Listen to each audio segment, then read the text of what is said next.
All right, welcome to another episode of the Getting to Club podcast. This is the show where you learn to become and stay a President's Club winner in tech sales by stealing the tactics, playbooks, and techniques and skills from the top 0.01% of tech sales practitioners. So today I'm going to teach you 2 questions that can help you close end of quarter deals on time.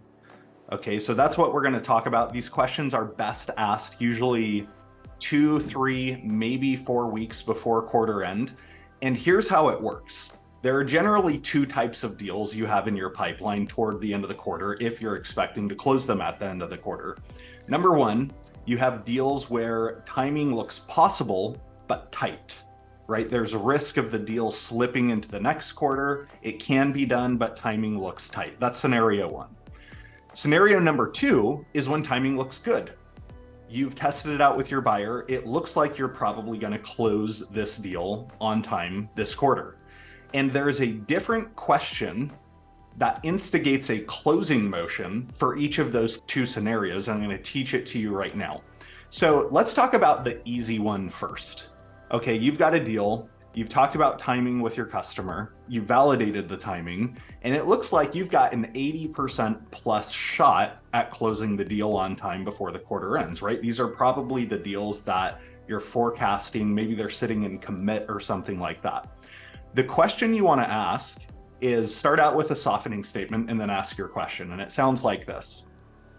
It sounds like we are slated to move forward on the timetable we've been discussing. But I have to ask, what would derail us from getting it done on that timetable from here? Okay, so what you're doing here is the deal's already slated to close, and your closing motion, if that's what we want to call it, is finding and monitoring and mitigating any risk. Now, there might not be risk, but the best salespeople seek and confront risk. There might be nothing for you to do, but since the deal is already on a trajectory to close on time, you're looking for what would derail it, and then you're mitigating that risk accordingly. So that's question number 1. Question number 2 is to ask in deals where timing looks tight, right? It's possible to get it done this quarter, but it looks kind of iffy, right? You might not be forecasting these deals, or you might be forecasting these deals and timing looks like it's unraveling a little bit and you're kind of freaking out. Or maybe this is just a deal that's sitting in like best case for your forecast. So for deals where timing looks tight, again, you're going to use a softening statement to make a harsh question seem softer. And then you're going to ask a shoot your shot question. And it sounds like this. You give your champion a call or whatever, and you say, hey, feel free to stiff arm me if I'm overstepping my boundaries by asking this question.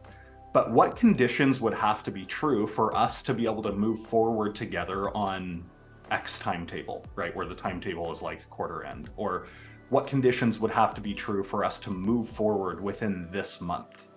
Okay, that's a very different type of closing motion than the first one, right? In the first question, the deal's already on the right trajectory. You're looking for the logs on the rollerblade path and you're removing them in advance. That's what you do in deals that are trending well. In this one, you're not doing that because the deal's not on the right trajectory, and you're asking what conditions would have to be true to get that deal on the right trajectory, and then you're going to act accordingly once you get an answer from your customer. Now, the last tip I'll give you before we close this one out is after you ask either one of those questions, make sure you hit mute, right? Put yourself on silent, pause for longer than is comfortable, and let your customer feel the silence, because they are often going to tell you things that will help you get the deal done on time. So that's all I have for today. Again, there are 2 scenarios of quarter end deals. There are deals that are looking really good, and there are deals that are looking possible but tight. And you're going to ask a different closing motion instigating question for each of those 2 types of deals. Go give it a try, and I'll see you in the next episode.